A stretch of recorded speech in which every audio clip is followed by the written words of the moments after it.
नाज़ा शोएब और आपको वेलकम करती हूँ हमारे मेहमान में। भाई मुझे तो म्यूज़िक बहुत पसंद है और आज तक मैं किसी ऐसे शख्स से नहीं मिली जिसको म्यूज़िक ना पसंद हो। तो आज हमारे मेहमान में कोशिश मेरी ये होगी कि आप सब लोगों का मूड चेंज किया जाए, डिप्रेसिंग माहौल से खुशी वाले माहौल में आया जाए और आपको मैं मिलवाऊँ एक ऐसी शख्सियत से जिन्होंने पाकिस्तान की म्यूज़िक को एक नया नाम दिया, एक नई जगह दी by the band named fusion. तो उसी के बैंड मेंबर इम्मू से आज आपकी मुलाकात करवाऊंगी। मेरे बहुत अच्छे दोस्त हैं, बहुत यूनिक हैं, अजीब अजीब सवाल बनाते हैं मगर बहुत प्यारे इंसान हैं। तो आज चलते हैं, उनसे मुलाकात करते हैं। आर्ट्स काउंसिल में मौजूद हैं, कोशिश करते हैं आप लोगों को उनके स्टूडियो लेके जाऊँ। आइए। अस्सलाम वालेकुम। क्या हाल है? बिल्कुल ठीक ठाक, आप कैसे हैं? मैं बिल्कुल ठीक ठाक। बड़ी मुश्किल से वैसे आपके साथ ये शो हो रहा है। Thank you very much. चलो थोड़ा बाद में बात करेंगे इस बारे में। आर्ट्स काउंसिल आपने बुलाया हमें, we know that you are the chairman of music committee here. क्या रोल्स होते हैं आपके यहाँ पर?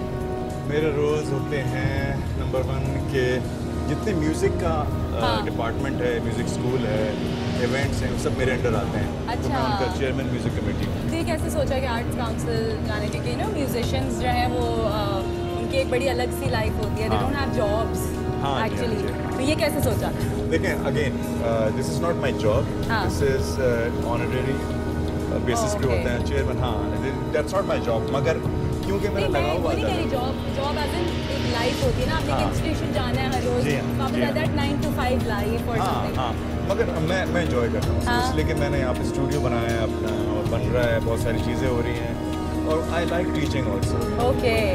आई like to be a mentor also at some point. ज़ाहिर बात है, आप इतने टाइम लगा चुके हैं म्यूजिक में, तो आपको ये करना पड़ता है। अच्छा, तो अभी तो कोविड के दिनों में कोई इवेंट्स नहीं हो रहे थे, कॉन्सर्ट्स नहीं हो रहे थे, वैसे ही इतने कम होते हैं कराची में। बहुत आपने सही बात बोली।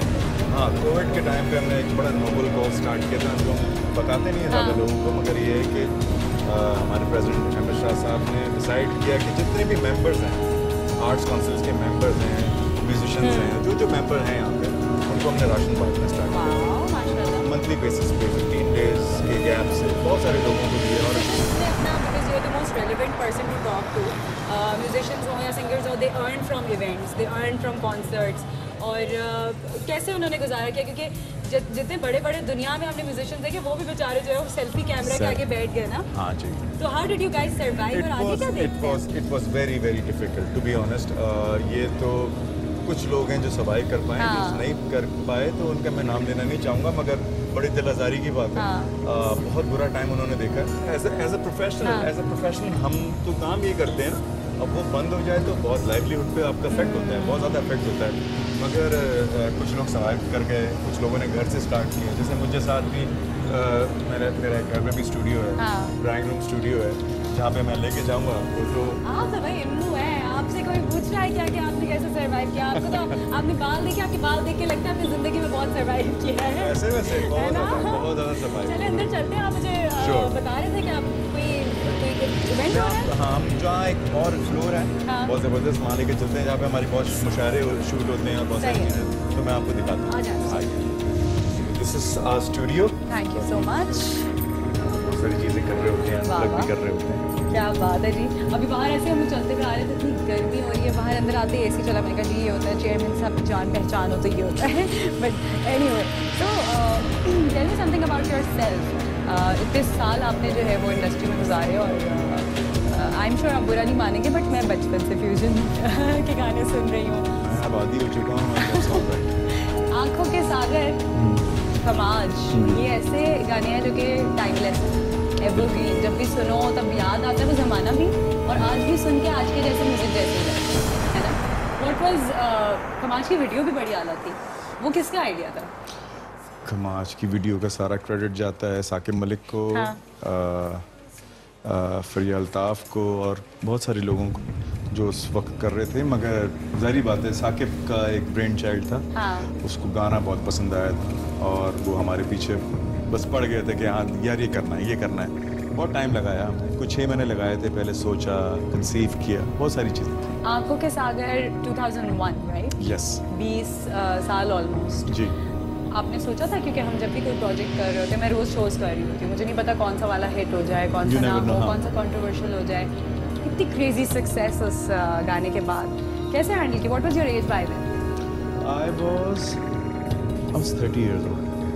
We struggled a lot in the beginning as individuals. अकेले अकेले हमने बहुत काम किया, वो किया। तो हम ये सिर्फ सोचते थे, जो सक्सेस मिली अल्लाह के करम से, वो ये थी कि हम ये सोचते थे कि यार चलो म्यूज़िक बनाते हैं। हाँ। और बताएंगे लोगों को, कभी ना कभी कोई पूछेगा हमसे कि यार ये बड़ा एक्सपेरिमेंटल बैंड था। हाँ। ठीक है, मगर अल्लाह ताला का करम इतना था कि वो ओवरनाइट सक्सेस में कन्वर्ट हो गया।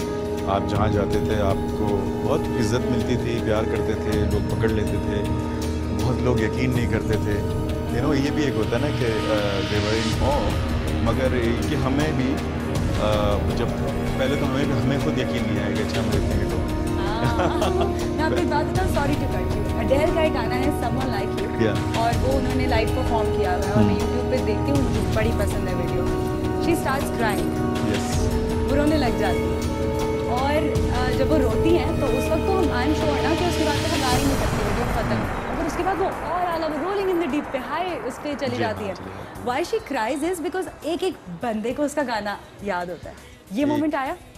जी हाँ, बिल्कुल आया। एक दफ़ा नहीं, बहुत दफ़ा है कि पूरा क्राउड आपके साथ गा रहा है। अच्छा, वो पाकिस्तान में, वो कॉलेजेस में, हमारे पाकिस्तानी कॉलेजेस में, वो इंडिया में, वो इंग्लैंड में, बांग्लादेश में, ये ऐसा हुआ है हमारे साथ। ठीक है, जहाँ पे फॉलोअर्स हैं फ्यूजन के, वहाँ पे ऐसा हुआ है। और बीट ये नहीं है वो गानों की वजह से हुआ है, वो किसी एक आदमी की वजह से नहीं हुआ कि एक सिंगर की वजह से, क्योंकि गाने इतने बड़े हो गए कि वो आपसे बड़े हो जाते हैं गाने, फिर वो हमारे नहीं रहते, वो पब्लिक की प्रॉपर्टी हो जाती है। तो ये हमें बहुत हुआ। कलकत्ता में मुझे याद है 17,000 लोग थे, खमाज गा रहे थे साथ, हमें गाने की जरूरत नहीं पड़ी दैट टाइम। हाँ, ये ऐसा भी हुआ है। LA में हुआ है कि 10,000 का मजमा है और 14 अगस्त का शो है। हमने एक लाइन स्टार्ट की, उसके बाद दीवाने की, और वो उन्होंने ख़त्म की। हमें कुछ करने की जरूरत नहीं पड़ी, हम सिर्फ बोल रहे थे, हम फिर एंजॉय कर रहे थे स्टेज पे। सारे ऐसे बहुत सारे मोमेंट्स हुए हैं, ऐसे मोमेंट्स भी हुए हैं कि जब लोगों को रोते हुए देखा ना, तेरे बिना कि लोग धाड़े मार के रो रहे हैं, एंड दे आर वो कनेक्ट कर जाते हैं ना किसी के साथ, एक एसोसिएशन होती है। कोई भी वो अपनी वालदा को याद कर रहे हो, अब्बा को या जो गर्लफ्रेंड हो, मगर वो आप कनेक्ट कर जाते हैं। अम्मा अब्बा के साथ कैसा रिलेशनशिप था आपका? यार मैं लाडला बच्चा हूँ, घर का सबसे छोटा। बड़े बहन भाई कितने? मेरे से बड़े 3 भाई। माशाल्लाह। तो आई एम द यंगेस्ट। उनमें से कोई म्यूजिशियन है? कोई भी म्यूजिशियन नहीं। I am the only musician. लाडला बच्चा जो है वो उसको अम्मा अब्बा ने सब करने दिया, जो कहेगा कर लेगा। Not because of that, actually my father amazing कि वो हम सारे भाइयों को ना music, movies, classic movies, Pakistani, Indian, English दिखाते थे बचपन से, हम छोटे थे। हाँ, दैट्स द बिगेस्ट, क्योंकि वो खुद शौक रखते थे सुनने का, देखने का। तो वो सुनाते थे, एल्विस प्रेस्ली भी सुनाते थे, बीटल्स भी सुनाते थे, और पुराने और म्यूजिक बोलते ये सुनो ये।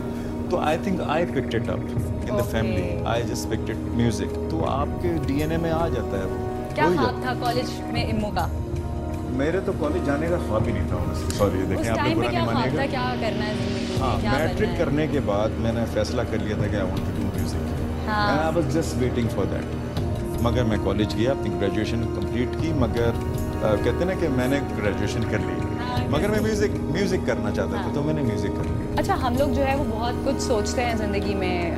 मैं ये सोच सकती हूँ कि मुझे ये करना है, कोई और सोच सकता है उसको कुछ करना है। सो अपने ख्वाब पूरे करने के लिए क्या कुछ होना पड़ता है? सेक्रीफाइसेस बहुत करने पड़ते हैं आपको। बहुत सेक्रीफाइसेस से पहले, सबसे पहले बहुत मेहनत और डेडिकेशन चाहिए होती है इस काम, कोई भी काम के लिए। तो वो मैंने बहुत मेहनत की। मुझे याद है 96 की बात है, मुझे 6 साल हुए थे म्यूज़िक करते हुए। मेरी अम्मी ने मुझसे बोला कि बेटा यार तुम किस तरह का म्यूज़िक करते हो, तुम टीवी पे नहीं आते। तो मैंने उनको बिठाया और उनको मैंने बोला, अम्मी मैं वो वाला म्यूजिशियन नहीं हूँ, मैं बिहाइंड द सीन वाला म्यूजिशियन हूँ, कि मैं आप मुझे कभी टीवी पे नहीं देखेंगे। 2003 आता है, फ्यूजन सुपर हिट है, और मेरी अम्मी फिर पूछती है मुझे कि बेटा कौन सा टीवी है जिसमें तुम नहीं आते? मैंने कहा अम्मी वो बात याद रखिएगा जब मैंने आपको बोला था। अब आप ही कह रही हैं कि हर चैनल पे बेटा तुम आ रहे हो माशाल्लाह से।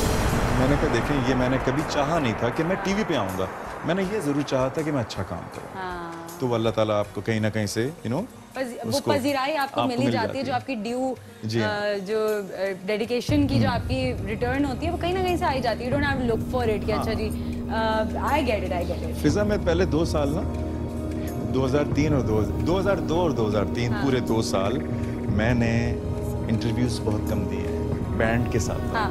मैं शफकत को बोलता था आप दे दें, शालम को मैं बोलता था यार तुम बात कर लो। हाँ। मैं नहीं बोलता था। तो मेरी एक बड़ी अच्छी दोस्त है नौशाबा बरोही, NCA की ग्रेजुएट है और मेरी बहुत अच्छी दोस्त थी। हाँ। तो एक दफ़ा वो माइक लेके और कैमरा लेके मेरे पीछे भागी और मैं आगे आगे भाग रहा हूँ और वो पीछे आगे भाग रही, अच्छा मैं छुप रहा था म्यूजिक का। तो उसने मुझे बोला कि ईमू तुम आज भागोगे सारी जिंदगी भागते रहोगे because you are now in entertainment business, तो तुम्हें बात करनी चाहिए। I had this confidence. फिर एक और हमारी मैनेजर शो में कैसे बिल्कुल बिल्कुल बिल्कुल मूवी का कैसे सोचा? मूवी का तो बहुत बात बाद में अभी नई बात है, मगर क्या चेंज कुछ करना था? नहीं बिल्कुल ऐसा नहीं हुआ। ये थैंक्स टू शान। ओके। शान शायद he was after my life. कहता भाई तू एक्टिंग करे? मैंने कहा यार मेरे हाथ देख मुझे माफ कर। उसने बोला नहीं एक रोल है वो तेरे लिए। हाँ। 1 साल तक उसने बोला तू उसका बड़ा भाई। तो फाइनली जब मैंने हाँ की, मैं उस वक्त दूर पे था US के। 1 साल के बाद मैंने कहा यार नवंबर की बात है और दिसंबर से शूट होनी थी और उसने मुझे बोला तुम आ रहे हो? तुम कहाँ हो? मैंने कहा मैं LA में हूँ। कहते तुम कब आ रहे हो? मैंने कहा इस दिन। कहते तुम आ रहे हो? मैं टिकट भिजवा रहा हूँ। मैं नहीं जानता। मैंने कहा यार शान तुम सीरियस हो गए हो? कहते हैं हाँ। अब मैं डरने लगा। मैंने कहा कि उसके साथ एक्टिंग करनी पड़ेगी और उसी के साथ करनी पड़ेगी। ट्रैक भी सेम था। हाँ मैं उसका बेस्ट फ्रेंड बना हूँ उस फिल्म में, अर्थ में। तो उसने बहुत कॉन्फिडेंस लाया। एक्सपीरियंस कैसा है? अमेजिंग एक्सपीरियंस और what a great director he is. And उसने मुझे मेरा फियर सब खत्म कर दिया। एग्जैक्टली पहले शूट से पहले मैं डरा हुआ था, मेरे कोल्ड फीट्स हो रहे थे। मैंने कहा यार क्या मुसीबत है, सर्दियाँ हैं लाहौर की। उसने मुझे पहले ही सीन पकड़ा दिया कि करना है मेरे साथ ही और सिगरेट पीते हुए करना है और मैं सिगरेट नहीं पीता। मेरे लिए एक बड़ी अजीब सी बात आती तो होगी ना सिगरेट पीनी, या सीखी थी? नहीं सीखी थी, हाथ में पकड़नी भी नहीं आती। क्या बात है भाई, वाह। मगर वो हो गया, thank God it came out really nice. Okay, तो अब आगे कोई फिल्म करने का इरादा है? कोई हम ड्रामा शामा कुछ ऑफर तो मुझे देखें वेब सीरीज के आगे मुझे भी आई है जबरदस्त। बस फिर ये मैं करूँ। अच्छा, तो रहते कहाँ पर हैं? कराची में ही रहते हैं? मैं कराची में रहता हूँ, born and raised in Karachi. सुना अकेले रहते हैं? मैं अकेला रहता हूँ, वो बहुत अच्छा लगता है। लोगों से दूर रहते हैं? नहीं ऐसी बात नहीं, मगर मैं तन्हाई पसंद आता हूँ। तो फिर मैं बड़ी क्यूरियस हूँ कि मैं देखूँ कि एक म्यूजिशियन, वो भी इम्मू, और वो अकेले रहते हैं ना, उनका घर कैसा दिखता है? तो आपने पहले से बोला कि सफाई वफाई करवा देना, आपको कुछ जज ना कर ले। हाँ ये देखें, ये आप करेंगी, बाकी मेरे बॉयज दोस्त जो है ना वो नहीं करते। मैं भी बॉयज में आ